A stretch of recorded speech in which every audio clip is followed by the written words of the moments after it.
Work is progressing well at the South Pavilion, and soon the scaffold that has been a feature of the site for the past few months will be coming down. Underneath the temporary roof, our joiners and stonemasons have been hard at work. In February, the windows to the pavilion lantern light were in a very poor state of repair. Fortunately, the structure of the lantern itself was in decent condition. We removed the windows and kept as much of the original material as it was possible to save.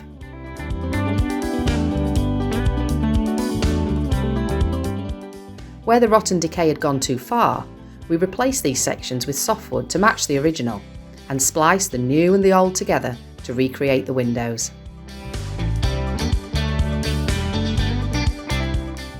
The roof timbers are pretty much as we saw them in March. We plan to re-roof the pavilion in May, and then we can begin to remove the scaffold.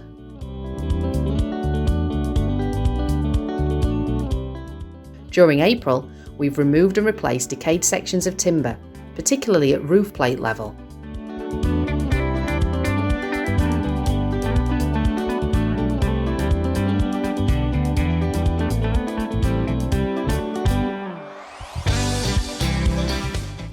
And we've replaced large sections of cornice stonework.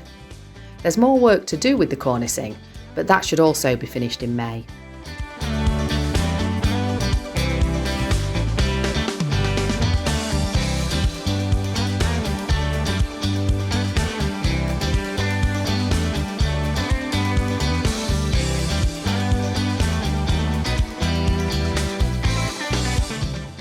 Back in February, the decayed stonework around the windows was clear to see, and this has all been removed and replaced.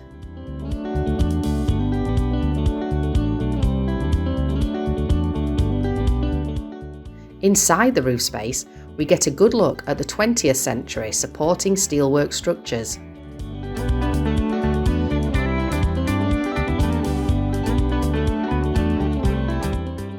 On the bridge, we've removed decades of accumulated vegetation, and we've begun to repair some of the structural damage that this has caused.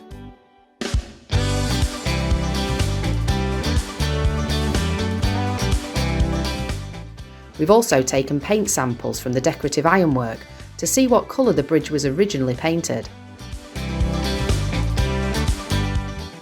It seems that it was originally a stone colour, and we've tried a number of different sample colours to decide on the finish that will be applied.